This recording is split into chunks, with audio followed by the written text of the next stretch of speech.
book wrap up. I read 5 and a bit books in total, so I think that was pretty good going. And hopefully that can just continue on into the upcoming months. So let's just get straight in and I will talk about my first book. The first book I read was Becoming by Michelle Obama, and I gave this book 5 out of 5 stars. It took me quite a while to read because it is a fairly large book, but this book follows Michelle from growing up in sort of the poorer side of Chicago as a child, and then finding her way, going to law school, getting a degree, and becoming pretty sort of well established and financially stable, obviously meeting Barack Obama, and then how they came into the politics world and their time in the White House. I feel like this book itself needs to be a whole separate video, so I'm only gonna touch on it I think slightly in this video and just go through a couple points. So obviously she grew up in a fairly poor neighborhood, but her family was very, and her parents were very strong about not letting them go without. They did everything they could so they could live a normal life and get the best opportunities that they could. She ended up going to Princeton and doing fairly well in her education, and eventually went and studied law and got herself a really good job. And in that first job is where she met Barack Obama, and their love story spiraled from there. And it wasn't sort of a love at first sight thing either. She was definitely very hesitant. At the time she was like his mentor at work, and his personality sort of grew on her as time went on, and they formed this friendship and then this relationship. And it shows how also it's sort of mostly about Michelle, but it also talks about Barack, and you can really see his momentum and his inspiration for wanting to be a politician. He read a ton of books, he was always wanting to better himself, and he always wanted to do more for the people, and it showed his start in becoming president, and how Michelle initially wasn't that excited because she knew he would be away from home a lot and their 2 children. And I just found it really interesting. It touches on a lot of different subjects in this, obviously politics, but also her life, relationships, education, growing up as a black woman through those decades.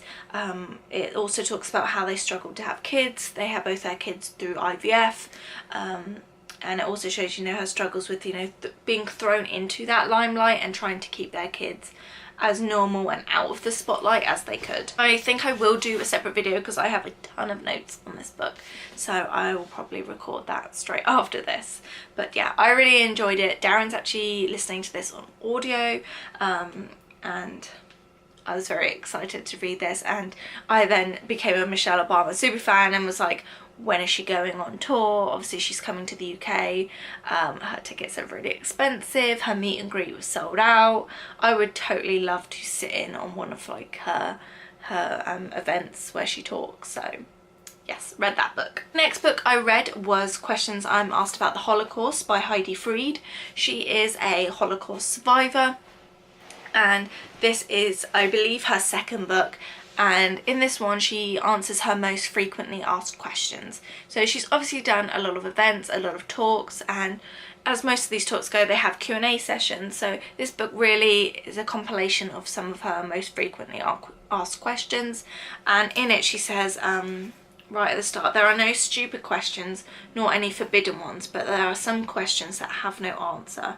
So she really tries to answer everything she can. So I will go through some of the questions that she answered in the book, and it's really a broad variety from before the war to during her time in the camps to afterwards, going into the future and what she does now.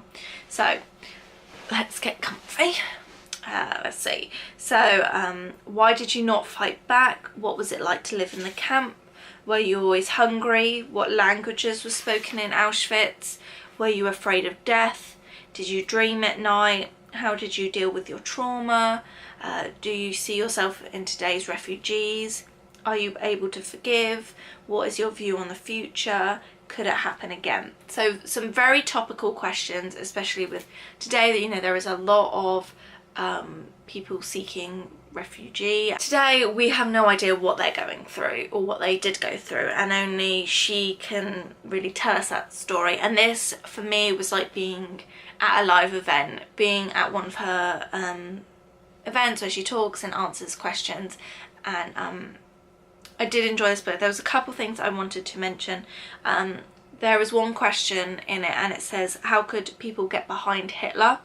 And she said that a lot of people were obviously peer pressured into the SS, and they were almost brainwashed in a way because no one else was offering a solution to their financial trouble. And obviously Hitler was putting it all on this group of people, and he, you know, stood up and said he had the solution, and people, they were desperate, they turned to him. Obviously not everyone, but she says it's that he was offering that sort of golden light, and they took it because no one else could find a solution.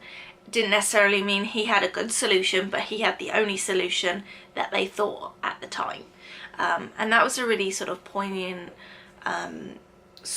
like question, because you do think, how could these people, you know, support him? How could they not see that this was wrong? But at the time, obviously, again, we don't know what they were going through. They were obviously very desperate times. They were in financial struggle, and they were just looking for help, and he just happened to be the figure that stood up and offered them a somewhat crappy solution. Another question that she got asked was, why didn't she fight back?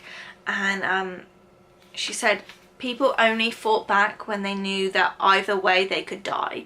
If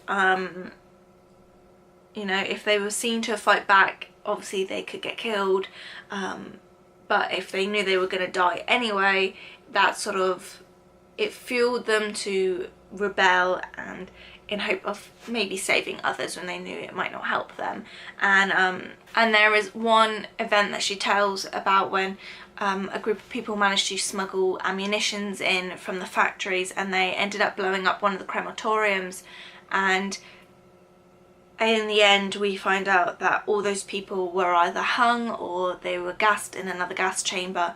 And even though it didn't help them, and they knew it wouldn't help them because either way they knew they would die somehow,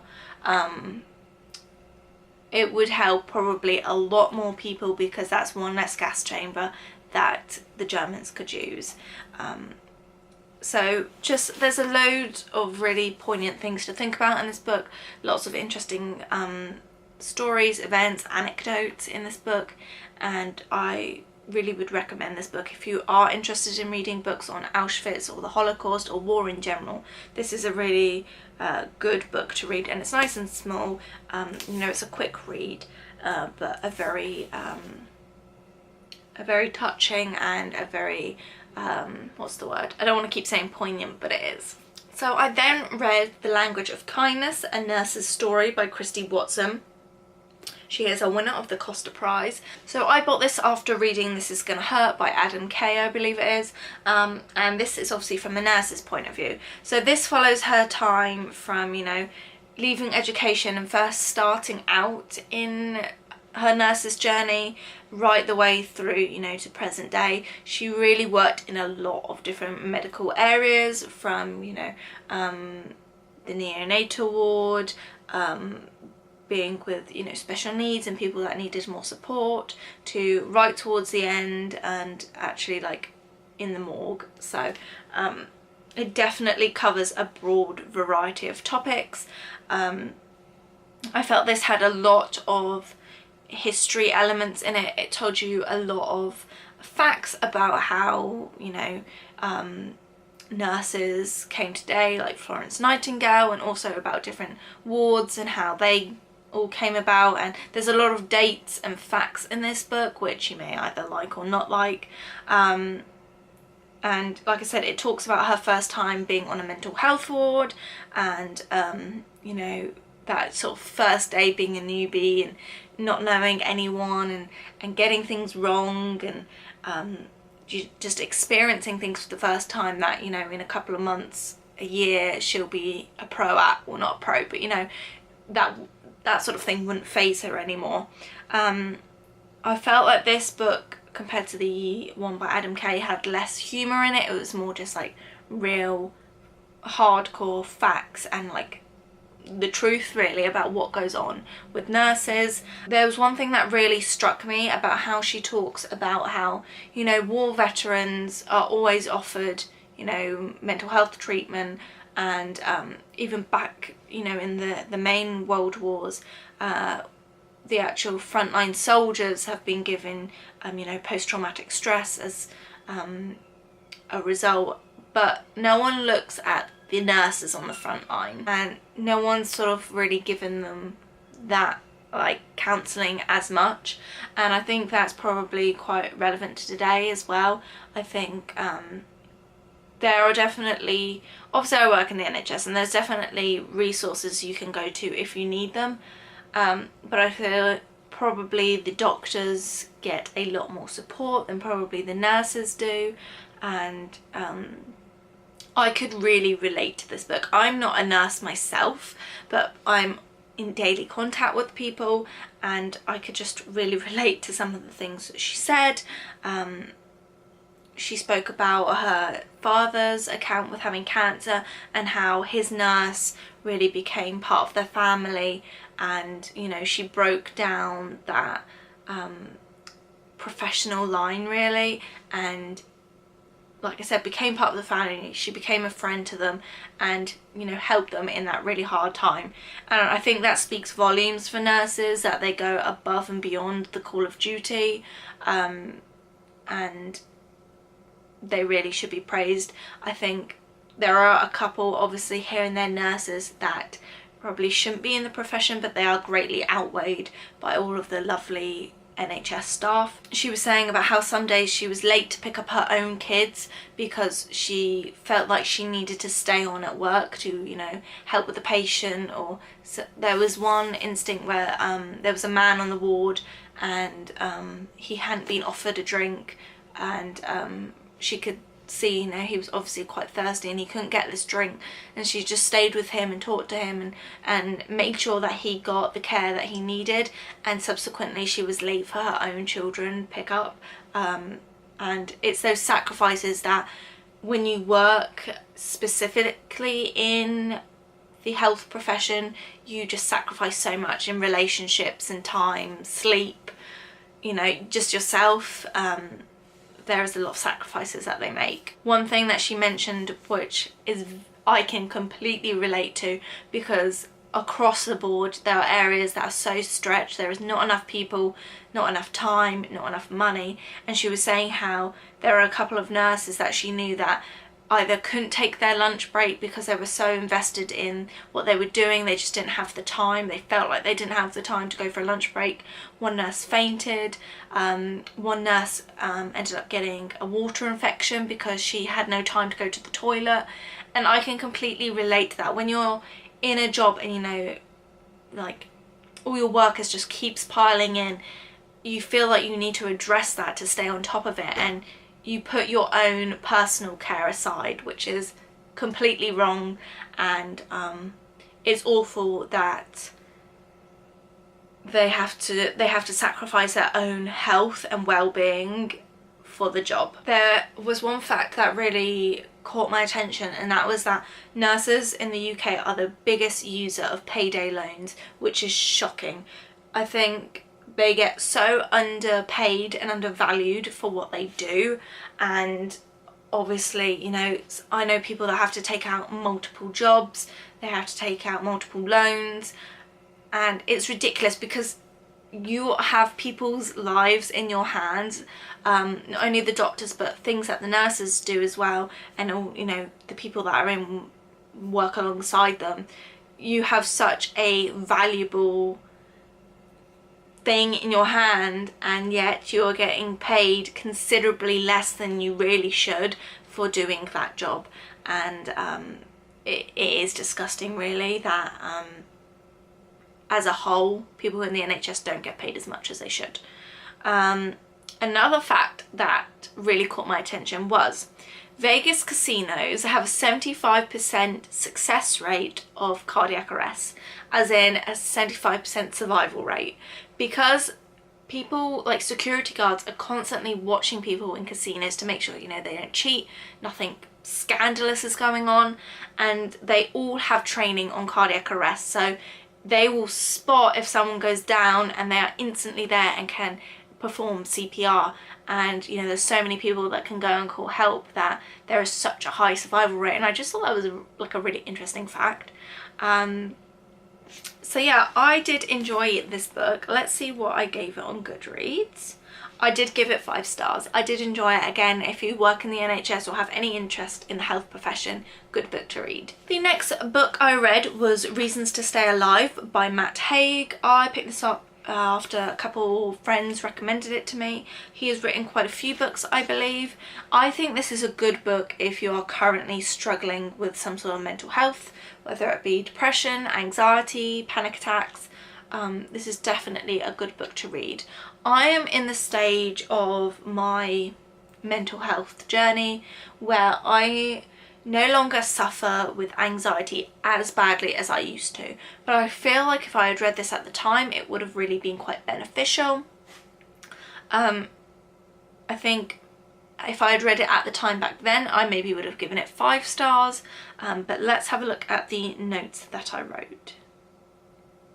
So Matt Haig talks quite personally about his own experience. You know, he seems to have a lovely lifestyle. He lives in Ibiza at the time. He has a lovely girlfriend and he still wants to commit suicide. And the only thing that is stopping him is knowing that it's really gonna hurt his loved ones if he goes. And I feel like that's one of the most commonly asked things. If you've not been in that situation, it's like, well, why would they kill themselves? That's so like selfish to leave all their family and friends behind. But you really get a sense of what he was going through in this book and like how dark a place that they get themselves into. He talked about how, because he obviously suffered with anxiety and panic attacks in quite as like panic attacks and anxiety go hand in hand with depression really, and he talks about how with this anxiety he felt very disassociated with the world around him, and I could completely relate to that, because especially when I was having a panic attack I felt like I was in a completely different world. I felt like I was in a bubble, like people talking like just went in one ear and out the other, and you just feel this really weird disconnection with your surroundings. Another thing he talks about is how the people in Ibiza that he was with at the time, they weren't seeing his depression as something serious because they couldn't physically see it. It wasn't a broken arm, it wasn't an injury, but it's a mental injury, and just because they couldn't see it, they were really disregarding it. And you know, you get those typical things if you've ever had anxiety or depression where people are like, just get over it, you know, just do this and you'll be fine. And it's a lot harder than that when you're in the moment. And this book really did show, you know, some of the stereotypical things that you get said to you and the stigmas that you face through mental health conditions. And there's a couple pages in here which are really good. This one, it says things people say to depressives that they don't say in other life-threatening situations. Stereotypical things that people will say to you if you've got a mental health condition, that if it was, you know, if you had like got cancer or something, or like terminally ill, they wouldn't say it to you, but they think it's okay to say it to someone with mental health. And I just want to read some of this. So it's like, meningitis, come on, mind over matter. Oh, Alzheimer's, you say, tell me about it, I get that all the time. Okay, yes, maybe your parachute has failed, but chin up. It's those things that if you're in a life-threatening situation you wouldn't say to someone, but just because they've got a mental illness you find it socially acceptable to say that. And that was a really interesting point that he touched on. I think this is a really good book, especially for male readers, because it's written by a male, and I think obviously a lot of the time we see women suffer with these things, and women I think tend to be more open, they go to their doctors more. Men, obviously, I think they are getting better because more people are talking about it, but there's obviously still that, you know, got to be tough aspect to it. And I think this is a good book, especially for male readers to read. One point he mentions is how he would be feeling, you know, down and depressed, and that would just like spiral and cause him to feel more down and depressed because he was feeling down and depressed. And I get completely what he means. When I would feel anxious, I didn't want to, you know, home in and think about that I was anxious, because I thought, well, that's going to be me accepting that I'm anxious, and then I'm going to become more anxious. And it's that sort of vicious spiral of, you know, being in a circle and almost making yourself feel worse. I think if you do get triggered by other people's mental health and, you know, suicide, depression, maybe not a book to read, because I feel like he's still battling these problems, and some of the events can be quite triggering. I think it's a personal thing of deciding whether you should read this book, whether it's going to benefit you or not, or whether it could be like triggering for you. Because I can sort of understand if you're in a point of, you know, real anxiety, and sometimes reading other people's accounts can sort of have the backwards effect. Rather than being positive, it can be negative. But I think that's definitely a very personal aspect. He was talking about how we see the brain as being separate from the body, when really the brain and the body are so completely linked. Not only like physically are they linked, but from anxiety and depression, like mental symptoms relating to physical symptoms. So, you know, your heartbeat can race, you can get the sweats, you can feel really sick and nauseous, and all these things tie in and link together. Yet we still see the brain as being like a separate form of illness, really. Overall, I think this book has a lot of useful tips in it as well. There is one page where it's like how you can help people with depression and anxiety, what to say to them. There is a couple pages of symptoms he's felt, which again, if you're in that stage of you maybe first being diagnosed with the condition, you could really relate to this book. And I would recommend it. I think especially if you're going through something and you're looking for something to really relate to, or maybe a book to give a family member, maybe to help understand what you're going through, this I think would be a good book to give them. So the last full book I read this month was The 7 Deaths of Evelyn Hardcastle by Stuart Turton. Shocker, when I started to read this book, because I mentioned I got this in my book haul, I opened it up and I was like, what is that? But it's a signed copy. I was so excited because obviously I hadn't opened the book in the store. There was no sticker on it to tell me it was signed. I just picked it up and very pleased about that. This won, I believe, a Costa Book Prize. It was really, really good. I did give it 5 out of 5 stars. It's quite a book to really get your head around. If you're not one for multiple perspectives, multiple people, then this might not be for you. But if you can get your head around it, and you know, it really did take me maybe the first 50 to 100 pages to really get into it and sort of start to understand where this book was going, then you will really enjoy it if you can get your head around it. Basically, it starts off, I won't even like read the back of the book because I think that confused me a little bit even to start with. It starts off with this guy called Adam who wakes up in this guy's body in the middle of a forest, and he has this one lady's name in mind called Anna, and that's all he can hold on to. He doesn't know what his name is, where he came from, why he's there. He just knows this, well, he just has this word Anna on his lips basically. And he runs to the nearest house and they're like, what have you been doing out? Turns out he's in this body of a guy and called Sebastian Bell, and he has been invited to this house party, this very elegant house party, and he is now in the body of this guy called Sebastian Bell. He knows that that isn't him, he's in someone else's body.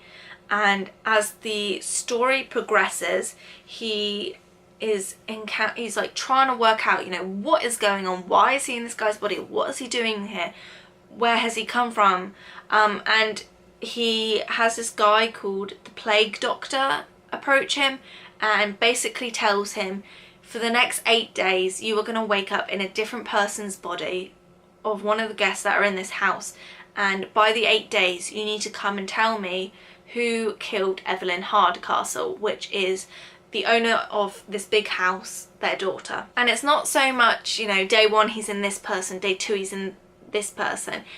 The chapters flip between them, so every time he's, you know, knocked unconscious or falls asleep, he changes to someone else, and that happens until he's made a full, you know, 24 hours in that person's body, and then he no longer is in that person's body and he moves on to someone else. It can sound quite confusing, but it's a really good book. So like I said, it has that sort of almost like a time traveller-esque. He's in all these different personalities in these people's bodies. He's trying to work out this murder. I love a good murder mystery, and this, I tell you, was a book. I've not read a murder mystery book as good as this probably since I read And Then There Were None by Agatha Christie.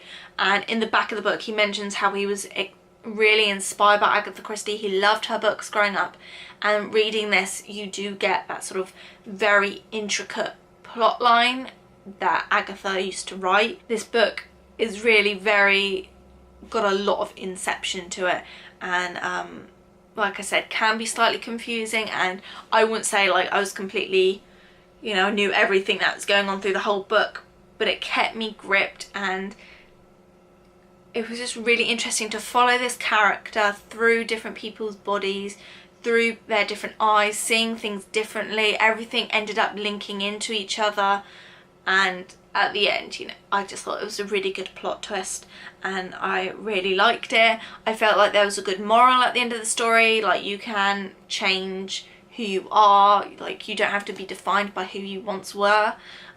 You can really, you know, reinvent yourself to be a better person. And I really enjoyed this book, so I would highly recommend it. So the other book that I started to read this month was A Love Letter Life by Audrey and Jeremy Roloff. The book, as I'm filming this, is out on order. You don't have to pre-order it anymore. You can get it from anywhere, their website, Amazon, Walmart, Target, pretty much anywhere books are sold. So I pre-ordered the book and actually got the first 2 chapters. This is what their book looks like. So I've read the first 2 chapters, really enjoyed it. It is about their relationship, how they came to be together, and basically their love story. If you love reading romantic books, it just sort of casts those aside, because here you've got a real life love story. They were long distance for a while, and they say this book isn't just for single or married people, it's really for everyone. Everyone can take something away from this book to, you know, be more intentional with their relationships. I can't obviously say too much, I've only read the first 2 chapters, but what I did read I really enjoyed. I won't be actually getting my copy probably for like another month. I know in the UK it isn't released till May 2nd on Amazon and Waterstones. I had a look, you can pre-order them, but they don't release until a month later, which is annoying. I have pre-ordered a copy from the States, which was a signed copy, and that will obviously ship, I guess, within the next couple of weeks. So I haven't got a physical copy to show you, but I have started to read it. And then the book I'm currently reading is Death in a Cold Climate by Robert Barnard. This is a fairly small little book, and again it's like a murder mystery. It's taken me some time to get into the writing style.